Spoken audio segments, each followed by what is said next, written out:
હમ એમાં તમારા કંઈક 190 કે 93 છે. ના ના હા, સૌથી ટોપ પર શું છે? કોણ છે? દિલ્હી. ના ના કોણ તમને આવું નવું બધી દિલ્હી સલાહ આપે? દિલ્હી દિલ્હી સર. તમે તે દેશને બદનામ કરો છો. બદનામ નહીં, જે છે એ કહું છું. આમાં પછી પેલો શું એનું નામ ઘીને તમારી જેવા હળગાવો છે, બધા દૂધ ને તમારી જેવા ગાયનું બધા મૂત્ર પીવે છે, માદર બકસો ગોબર ખાય છે અને ઇજ્જતની માં પાડે છે. તમારે યાર હવે કંઈક આબરૂ કરવું પાડે નહીં. છે. લે ઇલેક્શનમાં ઉભા રહી જવાનું પણ અરે સર, ઈવીએમ હટાઈ દો. બે બાપનો જો વારાણસીમાં જઈને ફોર્મ ના ભરો તમારો તો. વિડીયો ઉતારું. વારાણસીમાં જઈને ફોર્મ ભરો. વારાણસી હા. કાલે કાલે મેં એક વિડીયો જોયો હતો મૂકી. એમાં એક ભાઈ હતા. એમાં શું કહે ખબર વિડીયોમાં? તમે કે તલાટીની ભરતી બહાર પડે, કોઈ પણ ગવર્મેન્ટ જોબ બહાર પડે તો 10 લોકોની જગ્યા હોય ને 10 લાખ ફોર્મ ભરાય, બરાબર? અથવા તો 10,000ની જગ્યા હોય ને 10 લાખ ફોર્મ ભરાય. તમારી બેકારી તો દર્શાઈ રહ્યું છે. ના, તો કે તમે આજે વિધાયકની જ્યારે પેલું આવો ભરવાનું, એમાં કે કેમ 10-10 લાખ ફોર્મ નહીં ભરતા કે? ખરેખર કે બધાથી વધારે કે કમાણી તો એમાં જ છે ને, હા. વિધાયકમાં. અને કોઈ ધારાસભ્યના. કોઈ ક્વોલિફિકેશન નહીં, કાંઈ કશું નહીં. આ બીજા બધે તમે ગ્રેજ્યુએટ હો, ડબલ ગ્રેજ્યુએટ હો, હા, ત્યાં તો તમને અને અંગૂઠા છાપ બી ચાલે. બરાબર અંગૂઠા સાપ હોય તો બી વિધાયકમાં ફોર્મ ભરીએ કે ને? હા, બીજી બધી election બી ગવર્મેન્ટ, લડી શકે. હા, બીજી બધી ગવર્મેન્ટ પોઝિશનની અંદર કેવું હોય કે એજ્યુકેશન બેકગ્રાઉન્ડ માંગે, તો બધા ગ્રેજ્યુએટ ને એ બધા એન્જિનિયર ને બધા હા, class 2, class બરાબર 1 માટે તમારે કરોડોની સંખ્યામાં કે ફોર્મ ભરાય છે. તો કે આ વખતે કે બધા યુવાનો નક્કી કરો કે અને જે બી ચૂંટણી આવે ને એની અંદર કે એક જગ્યા હોય ને વિધાયક, બધા ફોર્મ ભરો કે મત ડિવાઈડ થશે કે હે કોક તો સારો વ્યક્તિ આવશે ને કે જે ખરાબ છે એ તો નીકળી જશે ને હે? ના થાય ભારતમાં. એટલું સહેલું નહીં. ભારતમાં એક રીતે તમે કરપ્શનને કાબૂમાં કરી શકો. કેવી રીતે? લોકશાહી હટાવવી પડે. લોકશાહી રાજાશાહી પાછી લઈ ના જાય ના ના, રાજાશાહી, તો તાનાશાહી, કોમ્યુનિસ્ટ. હા, તો એ જ થયું ને રાજાશાહી અરે તાનાશાહી. એમાં તમે યાર પ્રમુખશાહી પોલિટ બ્યુરોના તમારી. તમે અંદરથી પાર્ટી ડિસાઈડ કરી લે. પણ સમજો, ચીન જો, તમે નોર્થ કોરિયા જોઈ લો. તકલીફ છે. હે? આપણા દેશમાં ના થાય ને. તમે કરી શકો છો. કેરલા સારામાં સારું છે. કેરળ તો આખું એજ્યુકેટેડ છે ભાઈ. એજ્યુકેટેડ છે, એ તો પણ ઇન્ડિયા કેમ કોંગ્રેસ ભાજપ ઇન્ડિયાનું રાજ્ય ન હોત ને તો અત્યારે વર્લ્ડમાં પહેલો નંબર હોત. ખબર તમને? હા, શિક્ષણ જુઓ તો પ્લસ એનું સેન્સ જુઓ. તમારે બહુ તો- વ્યવસ્થિત પ્રજા એમ. મહિલાઓ પુરુષોથી વધારે મહિલા છે. હરિયાણા જુઓ, આ તો બધા જુઓ તમે. કરપ્શન જેમાં કરપ્શનમાં બી સૌથી નહીં. આ પેલા ભાઈનો જે મેં વિડીયો જોયો એક, બરાબર, તો એ તમને કેવું લાગ્યું? કયો ભાઈ? એનો આઈડિયા વિધાયકમાં કેમ લોકો ફોર્મ નહીં ભરતા? સર એમાં 11-12 હજાર પ્રતિ વ્યક્તિ એની ટિકિટના પૈસા ચૂકવવા. પૈસા ચૂકવવા પડે એવું? હા, ડિપોઝિટ ડૂલ થઈ ગઈ, યાદ છે? કેટલી ડિપોઝિટ હોય? 11,000 ની આસપાસ હતી. તો 11,000 તો કઈ નહીં કહે, જીતી ગયા તો. પણ તમે સમજો 100 વ્યક્તિ ઉભા રહે એટલે હા તો 1 CR થઈ ગયું. હા તો આ બીજા જે ગવર્મેન્ટનું ઓલું જે ફોર્મ આવે ને એમાંય તમારે 8 થી 10,000, 5-7 હજાર તો ખર્ચો થાય જ. પણ તમે ત્યાં ભાડાથી ત્યાં ઇન્ટરવ્યૂ માટે જાઓ, મારે એટલી ત્યાં ખબર પડે. પરીક્ષાના કેન્દ્ર ઉપર જાઓ, સ્ટાર્ટિંગમાં ફોર્મ ભરો. જે દેશમાં જાતિવાદ, માનસિકતા ઢેકળી નીચી હોય, ધાર્મિકતામાં પડ્યા હોય, એ દેશનો વિકાસ નહીં વિનાશ થાય. બસ મને એટલી ખબર પડે. પહેલા ધર્મને સાઈડમાં મૂકો અને કર્મનો મહત્વ આપો. કર્મ ક્યાં કોઈને કરવું છે? તો પછી 20 લાખ સ્મોલ ઇન્ડસ્ટ્રી હતી, એ 20 લાખ લોકોને રોજગાર મળતો હતો સ્મોલ લઘુ ઉદ્યોગોમાં. એના પતાઈ દીધી મોદી સાહેબે. અને મોદી અદાણીને અંબાણીને ઉપર લાવવા માટે.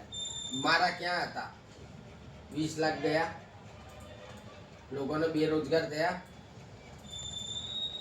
તો તમારું એવું કેવું કે આના માટે તમારે અરે લોકશાહી હટાઈ દો ને. લોકશાહી કોમ્યુનિઝમ હટાઈ- ના હો, કોમ્યુનિસ્ટ આઈડિયોલોજી ના. આપણે તો ચોખ્ખી વાત, રોડ તો રોડ જ આવે. મકાનો ગેરકાયદેસર છે, કોઈ કોર્ટમાં નહીં જવાનું, સીધું બુલડોઝર ફેરવી દો, હા. એટલા આપી દો. આ કાલે બુલડોઝર ફેર્યું તો પબ્લિક કેટલો વિરોધ કર્યો. ચીનમાં બી થાય છે. ચીનમાં કેવા ભડાકા દઈ રહી છે. હું તો કહું દેવી જ જોઈએ. એક તો સરકારી જમીન ઉપર ઘર બનાવવા છે, 40-50 વર્ષ, એના ઉપરથી ચરબી બી કરવી છે. અરે તમારી જોડે હું તો કહું વ્યાજ સાથે લેવા જોઈએ. અરે અત્યાર સુધી જમીન વાપરી ગવર્મેન્ટની, એના બી તો પૈસા પછી લેવા જોઈએ. બિલકુલ ભાડું લેવું જોઈએ, એ બી વ્યાજ સાથે વસૂલ કરવું જોઈએ. એવું આજ તો ગરીબી એટલે શું? 3 માળિયાના મકાન બતાવું, ચલો વટવા કેટલા ખાલી છે, રહેવા નહીં જવું તો તમને શું એન્ટલિયા બનાવી ના લે? ક્યાં વટવા ખાલી પડે આ મકાન? ચલો લઈ જાઉં, આ લઈ જાઉં 3 3 માળા? માળિયા. અરે હા ચલો કોણ કઈ જગ્યાએ? વટવા 3 માળિયા. કેમ ત્યાં કેમ કોઈ રહેતું નથી? અરે જર્જર પર સર રહેવું તો પડે ને, મેન્ટેન. આજે તમે નવું ઘર બનાવો હા તો અને મેન્ટેન કરવું પડે. કચરા પોતા ના થાય તો એ પણ ખંડેરમાં એ થઈ જાય કન્વર્ટ. હા સાચી વાત છે, એ તો છે જ ને, મેન્ટેન તો કરવું જ પડે. જો ભાઈ બોલો, તો દેશની હાલત હવે બહુ ખરાબ છે. હે?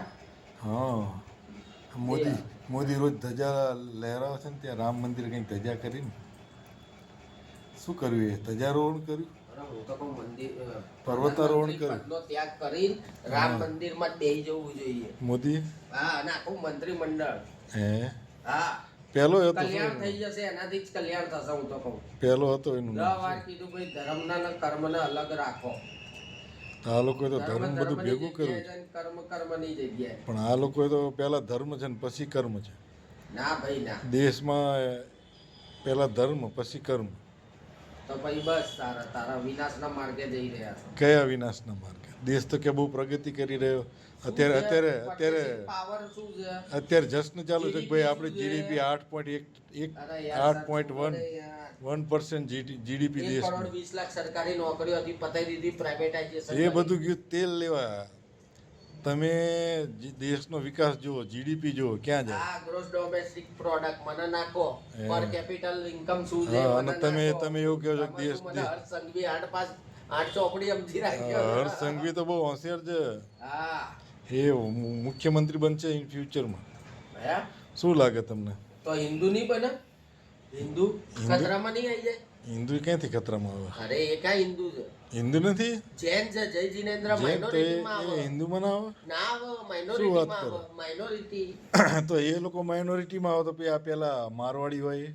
કયા મારવાડી? આ બધા મારવાડી, રાજસ્થાનના મારવાડી, એ તો હિન્દુ હોય ને એ સર, હિન્દુ. પણ એમાં બી તો આ જૈન અમિત હોય. શાહ, અમિત શાહ અમિત શાહ વૈષ્ણવ છે, હિન્દુ. એ હિન્દુ. તો આ લોકો સંઘવી, રૂપાણી જૈન. રૂપાણી જૈન, એ હિન્દુમાં નહીં આવે. નહીં માઇનોરિટી. એ મને ખબર નહીં પડતી, એ કેવી રીતે માઇનોરિટી? માઇનોરિટીમાં રહેવાથી જ માઇનોરિટીના ફાયદા મળે. ધર્મની સ્વતંત્રતા હોય, પોતાના નિયમો હોય, બહુ બધું હોય. સરકારી નોકરીઓમાં લાભ મળે. હે? હા, તો હિન્દુમાં કોણ કોણ આવે? હિન્દુમાં હમ, હિન્દુમાં આવે કોણ? કોણ આવે હિન્દુમાં? અસલ તો 15% જ આવે. કોણ? બ્રાહ્મણ, ક્ષત્રિય અને વૈશ્ય. એ જ હિન્દુ છે તને, બીજા કોઈ નહીં. બીજા તો SC ST OBC ઓબીસી એ લોકો તો અત્યારે હિન્દુ નથી. પણ અત્યારે એમનો ગુલાબનો ગોટો ઉગાડ્યો છે હિન્દુત્વનો. એટલે લડવાનું શેનો ગોટો ઊંઘાડે? હે? સાહેબ તમારે એવા તો ખોટી માથાકૂટ ના માથાકૂટ ક્યાં? ના બોલું. ગુલાબનો ગોટો એટલે અરે આંગળી ઉગાડી સમજી જાઓ. આંગળી? શું કહેવાનું છે? તો મુસ્લિમ હિન્દુમાં ના આવે એવું છે? હિન્દુસ્તાનમાં રહે માઇનોરિટી, શીખ માઇનોરિટી, પણ હિન્દુસ્તાનમાં રહે તો હિન્દુમાં ના આવે? જૈન, આ પારસી બૌદ્ધિસ્ટ, આ બધા માઇનોરિટીમાં આવે સર. કેમ આમ કરો? તો પછી દેશનો વિકાસ કેવી રીતે? તમે અલગ અલગ કેટલી કાસ્ટ હિન્દુમાં તમે કહો આ લોકો ના આવે, આ એ તો છે હિન્દુમાં જ આવે, ને. સંઘવી ના છે જ આવે, ને. SC ST હિન્દુમાં ના આવે, તો ના જ આવે ને. ગુલાબનો ગોટો આવેલો છે, તો પછી કે શું થશે આ દેશનું?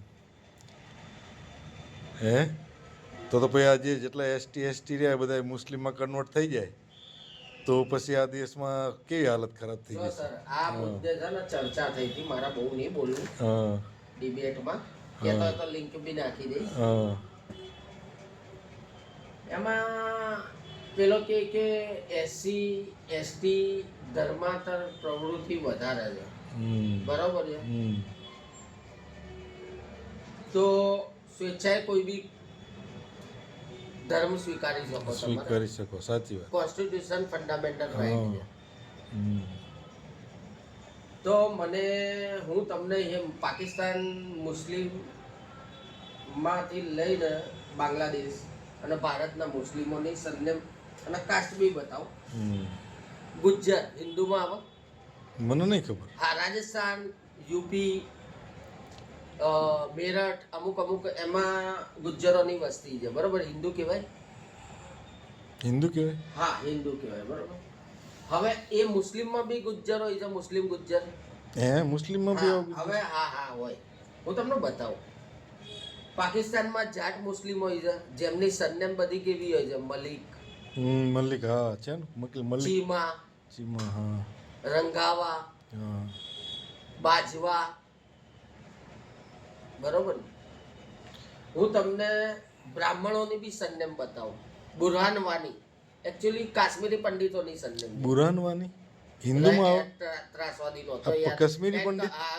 હા, એ હતો ને, ટેરરિસ્ટ હતો. હા, પણ એની જે સરનેમ છે એ એકચ્યુઅલી કાશ્મીરી પંડિતોની સરનેમ છે. સમજવાનો પ્રયત્ન કરો. હું તમને પૂછું દવે જોશી, તો તમે એ મને બ્રાહ્મણ આંખ બંધ કરીને એમ કહી દો કે ભાઈ બ્રાહ્મણ. મુખિયા બ્રાહ્મણની સરનેમ છે. હા. સમજ્યા? એવી રીતે એ બધી સરનેમો, દાર, પછી વાણી, બહુ બધી સરનેમો છે. બટ આપણે ભટ્ટ કહીએ, એ લોકો હા, ભટ્ટ. ભટ્ટ કે, હા ભટ્ટ છે ને, મારો ફ્રેન્ડ જ છે એક ભટ્ટ. બટ એ બરોબર. બ્રાહ્મણ છે. હા, એ કન્વર્ટ છે, બરોબર. Convert હવે થયેલા? આ બધા કન્વર્ટ. પછી રાજપૂતો 4% છે. હું જેવી રીતે તમારી વસ્તી ગણતરી થાય છે એવી રીતે પાકિસ્તાનમાં બી થાય. પાકિસ્તાનની મૂળ વસ્તીમાં 4% જેવા તો રાજપૂતો છે, જે મુસ્લિમ રાજપૂત છે. સમજવાનો પ્રયત્ન કરો. જે ગુજ્જર છે 5-7% પાકિસ્તાનમાં, એ હિન્દુમાંથી મુસ્લિમ કન્વર્ટ થયેલા છે. શીખ છે, જે શીખના જાટ કો, એ તો હિન્દુ છે જ નહીં. એ શીખના જાટ, સમજો. જાટ હિન્દુમાં બી આવે, જાટ હરિયાણા હિન્દુમાં, સાઈડ. હા બધા હિન્દુ ગણા. બરોબર ને? પેલી બાજુ જટ, પણ બોલવામાં, શબ્દમાં, ઉચ્ચારણમાં ફરક પડી જાય. એ બધી પાકિસ્તાનમાં છે સરનેમો, બધી કન્વર્ટ થઈ. બરોબર છે? તમે આ બી બતાવ્યા મેં તમને, શું કહેવાય, બ્રાહ્મણોની સરનેમ જે છે એ બી તેના. તમે મને એક વાલ્મીકી બતાવો કે એક રોહિદાસ જેની સરનેમ કે એમના કાસ્ટ ના હોય, એટલે કે એક આદિવાસી. હા. હું તમને કહું, જાટ હિન્દુમાં આવે તો મુસ્લિમમાં બી આવે છે, રાજપૂત હિન્દુમાં આવે છે તો મુસ્લિમ હિન્દુ બી છે, હા. મુસ્લિમ રાજપૂત બી છે. જાટ હિન્દુ છે તો મુસ્લિમ જાટ બી છે. ગુજ્જર હિન્દુ છે તો મુસ્લિમ ગુજ્જર બી છે. પણ હિન્દુ વાલ્મીકી કે હિન્દુ રોહિત એક મને બતાવો મુસ્લિમમાં, તો હું તમને માની જાઉં. એ લોકો કન્વર્ટ નહીં થયું. બતાવો ને. રહી વાત પઠાણ, પઠાણ તો આજથી એમના બૌદ્ધ ધર્મમાં એમનો ઉલ્લેખ છે. એ કનિષ્કની ઓલાદ છે. કનિષ્ક જેટલા 19 કે 16 રાજા થઈ ગયા છે બૌદ્ધિસ્ટ, સમ્રાટ અશોક, હર્ષવર્ધન, બિંદુસાર, ઢેકણું, ઢીમચુ, અશોકવર્મા, જે કઈ થઈ ગયા એમાંથી એક મહાન રાજા છે. એની જે ઓલા પઠોર કહેવાતા હતા ત્યારે, એ સમયે પઠોર કહેવાતા હતા. અત્યારે પઠાણ. અત્યારે પઠાણ યુસુફ કહેવાય. પઠાણ નહીં? હા, યુસુફ પઠાણ તો યુસુફ યોહાના હતો. યુસુફ પઠાણની વાત ના, હું પાકિસ્તાનના, અફઘાનિસ્તાનના જે પઠાણ, હા, જે એમની માતૃભૂમિ છે, એમની હા, શાહિદ માતૃભાષા પશ્તો છે. હા, પસ્તો. પશ્તો એમની લેંગ્વેજ. હા, એ યુદ્ધ એવી ચાલે રીતે ને. ગુજરાતની ગુજરાતી, હા, એ પંજાબની પશ્તો. પંજાબી. પાકિસ્તાન પચાવી પડ્યો એરિયા. ના લડી શકે. હા, નહીં લડી શકતા. એશિયા ખંડમાં ખાલી 2 જ કોમ મજબૂત. તમારે સ્વીકારવું હોય તો સ્વીકારવું, ન સ્વીકારવું હોય તો ન સ્વીકારવું. દરેકને પોતાની કાસ્ટ પ્રત્યે એ હોય, માન સન્માન હોય. કોઈ પોતાની કાસ્ટના નીચું ના કરે, બધાને.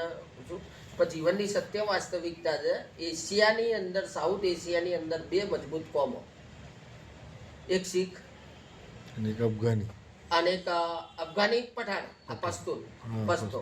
બે જ. એ 2 સાલા ગુલામ નહીં બન્યા ક્યારે. અને સાચું. ભારતની અંદર ગણો તમે તો આદિવાસી, તો આદિવાસીની બી હિસ્ટ્રી જે ક્યારેય ગુલામ નહીં બન્યા. હે? હા, નહીં બન્યા. ક્યારે નહીં? ક્યારેય નહીં. ટ્રાઇબલ એરિયામાં હાલમાં બી જો ભારત સરકાર પેરામિલિટરી નાખીને બેઠી પણ કબજે નહીં કરીએ. હા. આ સત્ય વાત, જેને તમે નક્સલવાદ કહો. એ એનું જલ જમન તો ભાઈ આ હિન્દુસ્તાન કેવી રીતે બન્યું? આમાં ત્રણે જ કાસ્ટ મેન આવે ને, ત્રણે જ આવે ને. કઈ તમે કહો ત્રણે જ ઓરિજિનલ હિન્દુ છે. ઓરિજિનલ હિન્દુ તો કોઈ હા, તો નથી. પછી આર્યન છો. આમ આખા જાઓ દેશને ને, કેવી રીતે હિન્દુસ્તાન જાહેર કરી આર્યન દીધું? કહેવાય. હા, આર્યન. તો તમે આખા દેશને કેવી રીતે હિન્દુવાદી બનાવી દીધો? હિન્દુ રાષ્ટ્ર કેવી રીતે બનાવી દીધો? હિન્દુ અરે યાર, હિન્દુ એટલે શું? તો આ જે નોન હિન્દુ છે એ બધા આખા દેશની અલગ માંગણી કરે જો મારી વાત તો આ સાંભળો. ભારતના કેટલા ટુકડા પડે? ભારતના તો હવે યાર જો તમે 7 સિસ્ટર તો ભૂલી જાઓ. સિક્કિમ, અરુણાચલ એ બૌદ્ધિસ્ટ છે. 98 થી 95% વસ્તી બૌદ્ધિસ્ટ છે. લેહ લદ્દાખની ગણી લો. કાશ્મીરમાં 87 જે છે વસ્તી એ મુસ્લિમ છે, બાકી હિન્દુ છે. એમાં બી હિન્દુમાં તમે જોવા જશો તો એસસી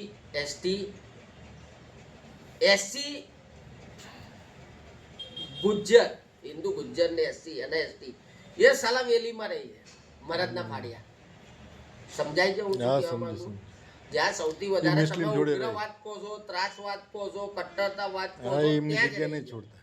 ત્યાં રહી છે, બરોબર. અને સૌથી દારૂણ ગરીબ પરિસ્થિતિમાં રહી છે, પણ છોડતા નથી. પણ કાશ્મીરી પંડિતોના તમે ઘર જોશો તો 5-5 માળના ટાવરો છે એ સમયમાં. હા, છોડીને આવતા રહ્યા. એ ભાગુ જમ્મુમાં રહી છે. એ જમ્મુમાં. જ્યારે પેલા એસટી ગુજ્જર એ બધા થોડા ઘણા ક્યાં રહે? રાજપૂત અંદર? એ અંદર રહી છે કાશ્મીર હમ. વેલીમાં. જે સોપિયાન ભેકડું ઢીમચુન ડોડું જે કહેવાતું એ ત્યાં. તો શું લાગે હજી બીજા 2-3 ભાગલા પડશે હિન્દુસ્તાનના? હિન્દુસ્તાનમાં સર જો મને એટલી ખબર મને તો એવું પડે, દેખાય હજી 3 ભાગ પડશે. તમે હિન્દુ રાષ્ટ્રની કલ્પના કરતા હોય તો હિન્દુ રાષ્ટ્રની અગેન્સ્ટ સૌથી મોટી 2 દિવાલ હોય ને તે મુસ્લિમ નથી. તો કોણ? મુસ્લિમ નથી. તો સૌથી મોટી દિવાલનો રૂપ હશે ને તો એસસી હા, અને શીખ. 2 જ છે. હા, એ જ દિવાલ છે. બે સૌથી એ મોટી. 2 ખસી જાય તો હિન્દુ બધા જતા રહે. હિન્દુ રાષ્ટ્રની વિરુદ્ધ કહો કે એની સામે ચલો તો એ આ બે કોમ. હું શું કહું છું, જો તમારે એસસી હિન્દુ રાષ્ટ્ર જોતું હોય અને જે આખી શું કીધું એમને તમે બીજો આ પેલા શીખ હા, એ 2 અને મુસ્લિમ ત્રણે ભેળા મળી જાય તો પછી આ હિન્દુ ક્યાં જશે? તો આગળનો ભારતનો ભૂગોળ બદલાઈ જાય. હા, એ તો કહું છું. સમજો, કેમ કે સિટીમાં જેટલી ગુજરાતમાં દંગે હોય ને ઢેકણું થયું ઢીંચું થયું, ધમાલ 38,001 જ્યાં પિનકોડ પડે ને ત્યાં હોય. જમાલપુર નહીં, મેં આ તમને જે આઈડિયા કીધું આ 3 કોમ ભેગી થઈ જાય. અરે આ 3 કોમ ભેગી થાય એટલે સમજો મુસ્લિમ એસી 30% મુસ્લિમ કેમ? ના એસસી ના ના ના 14-15 કરોડ મુસ્લિમ છે યાર. તમે તો ઘરમાંથી નવું લાયા. નહીં. હા, અત્યારે એસસી નું રિઝર્વેશન 14 છે, પણ અત્યારે એની વસ્તી ગણતરી તમે કરવા જાઓ ને તો 17 કરોડ પ્લસ છે. અને શીખ કેટલા? શીખ 2% છે, પણ 2% માંથી 50%, 38 થી 40% તો એસસી છે.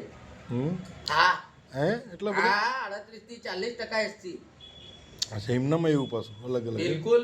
શીખમાં એવું પાછું એસટી ગુરુ શીખ હોય, જટ હોય, હે? રવિદાસિયા. હા, રવિદાસ બરાબર. રવિદાસિયા, પછી વાલ્મીકી, વાલ્મીકી. રંગરેઠા કે અરે બધું બહુ જવા દો ને. એવું હોય છે. હા, એમાં અને એ બી એ ખાલિસ્તાનની અગેન્સ્ટ સૌથી મોટી 2 કોમ હોય તો એ રવિદાસિયા અને વાલ્મીકી. હા, તો હવે શું કરવાનું? જટ એની ફીવરમાં છે ખાલિસ્તાનની, કેમ કે એમની મુવમેન્ટ ચલાવનાર જ જટ. તો હવે પાકિસ્તાન જેવો એક બીજો દેશ બનાવશું આપણે ભેગા મળીને? શું બનાવવાનો છે? લે, બનાવવાથી સમસ્યાનું સમાધાન થઈ જતું હોય. તો પછી શું કરવું? આપણે પેલું શું કીધું તમે, ચાઇના જેવું લાવવું છે પ્રમુખશાહી? પ્રમુખશાહી હમણાં શાંતિથી નેતાઓને બેતાઓને ગાલ્લો અંદર. કોઈ નેતા એ તો ઇન્દિરા ગાંધીએ હોય ઇમરજન્સી લાગુ કરીને બધા હા, તે કરપ્ટને ગાલ્લો. ઇન્દિરા ગાંધી એવું કર્યું હતું પણ પછી ચૂંટણી હારી ગઈ હતી, ખબર છે ને? હા, ઇલાહાબાદ હાઈકોર્ટે પ્રતિબંધ લગાવ્યો તો હતો પછી? બોલો ના સર મને ખબર છે એ તો ખાનદાની હતી યાર તો આ મોદી ખાનદાની એ નથી? તારે તો શું તાકાત છે કોર્ટની કે ના ભાઈ હકા ના પૈસા અરે